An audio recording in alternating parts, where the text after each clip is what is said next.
ನಮಸ್ಕಾರ ರೀ ಎಲ್ಲರಿಗೂ. ನೋಡ್ರಿ, ಈ ಟ್ರಿಕ್ಸ್ ಬಳಸಿ ಏನಾರೇ ನೀವು ಶಾವಿಗೆ ಪಾಯಸ ಮಾಡಿದ್ರಂದ್ರೆ ಪಾಯಸ ಅಂತರೂ ಭಾರಿ ಮಸ್ತ್ ಟೇಸ್ಟಾಗಿ ಬರ್ತೈತಿ.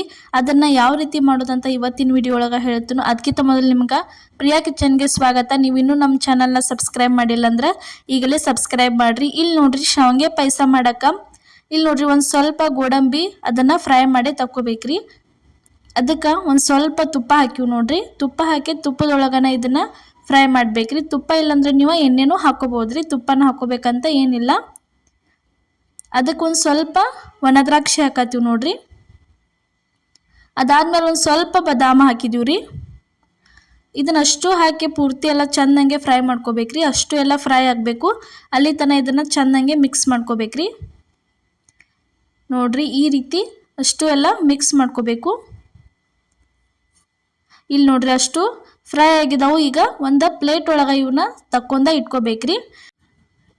ನೋಡ್ರಿ, ಇವಾಗೇನು ಫ್ರೈ ಮಾಡಿದ್ವಲ್ಲ ನಾವು ತುಪ್ಪದೊಳಗನ ಇವನ್ನ, ಆ ತುಪ್ಪ ಏನು ಉಳಿದಿರ್ತೈತ್ಲೆ ಅದ ಫ್ಯಾನ್ ಒಳಗೆ ಏನು ಹಾಕೋಬೇಕಂದ್ರೆ ನೀವು ಶಾವಿಗೆ ಹಾಕೋಬೇಕು ನೋಡ್ರಿ. ಇಲ್ಲೇ ತೋರ್ಸಾತೀವಿ ನೋಡ್ರಿ.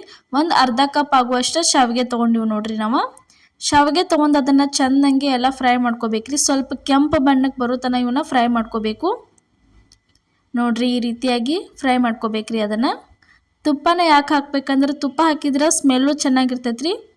ಒಂಥರ ತಿನ್ನೋದಕ್ಕೂ ಬಾಯಾಗ ರುಚಿ ಇರ್ತೈತಿ, ಘಮ ಚಲೋ ಬರ್ತೈತಿ. ನೀವು ತುಪ್ಪ ಇಲ್ಲಾಂದ್ರೆ ಎಣ್ಣೆ ಹಾಕೊಂಡೂ ಮಾಡ್ಕೊರಿ. ನಾವು ತುಪ್ಪ ಇತ್ತು, ತುಪ್ಪ ಹಾಕೊಂಡು ಮಾಡಿದ್ದೀವಿ.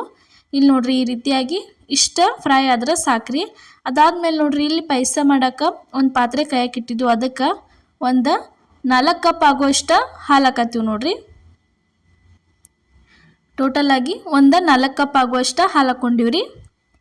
ಹಾಲೊಳಗೆ ಮಾಡಿದ್ರೆ ತುಪ್ಪ ಭಾರಿ ಮಸ್ತ ರೆಡಿ ಆಕತ್ರಿ ಪಾಯಸ. ಇಲ್ಲಿ ನೋಡ್ರಿ, ಅವು ಹಾಲು ಸ್ವಲ್ಪ ಕಾದ್ಮೇಲೆ ಅದಕ್ಕೆ ಎಲ್ಲ ಶಾವಿಗೆ ಏನು ಫ್ರೈ ಮಾಡಿ ಇಟ್ಕೊಂಡಿರ್ತೀವಲ್ಲ ಅದನ್ನು ತಂದು ಸೇರಿಸ್ಬೇಕ್ರಿ. ಸೇರಿಸಿ ಒಂದು ಸ್ವಲ್ಪ ಮಿಕ್ಸ್ ಮಾಡ್ಬೇಕು, ಈ ರೀತಿ ತಿರುವಾಡ್ಬೇಕ್ರಿ ಅಷ್ಟು ಎಲ್ಲ ಚೆಂದಂಗೆ. ಶಾವಿಗೆ ಏನೈತಲ್ಲ ಪೂರ್ತಿ ಸ್ವಲ್ಪ ಕುದ್ದ ಮೇಲೆ ಅವಾಗ ಏನು ಮಾಡ್ಬೇಕಂದ್ರೆ ಇಲ್ಲಿ ನೋಡ್ರಿ, ಇವಾಗ ತೋರ್ಸಾತೀವಲ್ಲ 2 ಸ್ಪೂನ್ ಆಗುವಷ್ಟು ಚಿರೋಟಿ ರವೆ ತೊಗೋಬೇಕ್ರಿ. ಅಂದರೆ ಸಣ್ಣ ರವೆ ತೊಗೋಬೇಕು. ಅದನ್ನು ಇದ್ರೊಳಗೆ ಮಿಕ್ಸ್ ಮಾಡ್ಬೇಕ್ರಿ. ಇದೊಂದು ನೀವು ಚಿರೋಟಿ ರವೆ ಮಿಕ್ಸ್ ಮಾಡಿದ್ರೆ ಅಂದ್ರೆ ಪಾಯಸ ಅಂತೂ ಭಾರಿ ಮಸ್ತ್ ಟೇಸ್ಟಾಗಿ ಬರ್ತೈತೆ ರೀ. ಜಾಸ್ತಿ ಜನ ಅದನ್ನು ಮಿಕ್ಸ್ ಮಾಡ್ತಿರಂಗಿಲ್ಲ. ನೀವು ಮಿಕ್ಸ್ ಮಾಡಿ ಒಂದು ಪಾಯಸ ಮಾಡಿ ನೋಡ್ರಿ, ಭಾರಿ ಮಸ್ತಾಗಿ ಪಾಯಸ ರೆಡಿ ಆಕತಿ. ಇಲ್ಲಿ ನೋಡ್ರಿ, ಒಂದು ಅರ್ಧ ಕಪ್ ಆಗುವಷ್ಟು ಸಕ್ಕರೆ ಹಾಕಿದ್ದೀವಿ ನೋಡ್ರಿ. ಸಕ್ಕರೆ ಹಾಕಿದನ್ನು ಪೂರ್ತಿ ಎಲ್ಲ ಚೆಂದಂಗೆ ಮಿಕ್ಸ್ ಮಾಡ್ಕೋಬೇಕ್ರಿ ನೋಡ್ರಿ. ಅದಾದ್ಮೇಲೆ ಇಲ್ಲೇ ಒಂದು ಸ್ವಲ್ಪ ಏಲಕ್ಕಿ ಪುಡಿ ಹಾಕತ್ತೀವಿ ನೋಡ್ರಿ. ಏಲಕ್ಕಿ ಪುಡಿ ಹಾಕಿದ್ಮೇಲೆ ಏನು ಮಾಡ್ಬೇಕಂದ್ರೆ ಒಂದು ಸ್ವಲ್ಪ ಅವನ್ನ ಫ್ರೈ ಮಾಡಿ ಇಟ್ಕೊಂಡಿದ್ದೀವಲ್ಲ ಅಷ್ಟು ತಂದಿದ್ರೊಳಗೆ ಸೇರಿಸ್ಬೇಕ್ರಿ. ಸೇರಿಸಿ ಮತ್ತೊಂದು ಸ್ವಲ್ಪ ಚೆಂದಂಗೆ ತಿರುವಾಡ್ಕೊತ ಇರ್ಬೇಕ್ರಿ. ನೋಡ್ರಿ, ಸ್ವಲ್ಪ ಏಲಕ್ಕಿ ಪುಡಿನೂ ಹಾಕಿದ್ದೀವಿ, ಏಲಕ್ಕಿ ಸಿಪ್ಪೆನೂ ಹಾಕಿದ್ದೀವಿ ನೋಡ್ರಿ.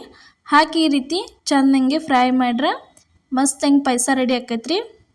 ಚಿರೋಟಿ ರವೆ 2 ಸ್ಪೂನ್ ಹಾಕೋದು ಮಾತ್ರ ಮರಿಬೇಡ್ರಿ. ಅದನ್ನ ಹಾಕಿದ್ರನ ಪಾಯಸ ಭಾರಿ ಟೇಸ್ಟ್ ಆಕೈತಿ. ಡಿಫ್ರೆಂಟಾಗಿ ಪಾಯಸ ನಾವು ಇವತ್ತಿನ ವಿಡಿಯೋ ಒಳಗೆ ನಿಮ್ಗೆ ಮಾಡಿ ತೋರಿಸಿದ್ವು ನೋಡ್ರಿ. ಈ ರೀತಿಯಾಗಿ ಮಾಡಿದ್ರೆ ಪಾಯಸ ರೆಡಿ ಆಯ್ತು ನೋಡ್ರಿ. ಈಗ ಸರ್ವ್ ಮಾಡತ್ತೀವಿ ನೋಡ್ರಿ. ಇಲ್ಲಿ ನೋಡ್ರಿ, ಇವತ್ತು ನಾವು ಮಾಡಿದಂಥ ಶಾವಿಗೆ ಪಾಯಸ ರೆಸಿಪಿ ನಿಮ್ಗೆ ಇಷ್ಟ ಆಗೈತೆ ಅನ್ಕೋತೀನಿ ರೀ. ಇಷ್ಟ ಆಗಿದ್ರೆ ಲೈಕ್ ಮಾಡಿ, ಶೇರ್ ಮಾಡಿ, ಕಮೆಂಟ್ ಮಾಡಿರಿ, ಸಬ್ಸ್ಕ್ರೈಬ್ ಮಾಡಿರಿ. ಅದೇ ರೀತಿ ನಮ್ಮ ಚಾನಲ್ನ ನಿಮ್ಮ ಫ್ಯಾಮಿಲಿ ಮತ್ತು ನಿಮ್ಮ ಫ್ರೆಂಡ್ಸಿಗೂ ಶೇರ್ ಮಾಡಿರಿ, ಅವ್ರಿಗೂ ಸಬ್ಸ್ಕ್ರೈಬ್ ಮಾಡೋಕ್ಕೆ ಹೇಳ್ರಿ. ನೋಡ್ರಿ, ಇದೇ ರೀತಿ ಇನ್ನೂ ಹಲವಾರು ರೆಸಿಪಿಗಳನ್ನ ನಮ್ಮ ಚಾನಲ್ ಒಳಗೆ ಹಾಕಿದ್ದೀವಿ. ಒಂದು ಸರ್ತಿ ಹೋಗಿ ಚಾನಲ್ಗೆ ವಿಸಿಟ್ ಕೊಡ್ರಿ. ಇದೇ ರೀತಿ ಸಪೋರ್ಟ್ ಮಾಡಿ. ಎಲ್ಲರಿಗೂ ನಮಸ್ಕಾರ.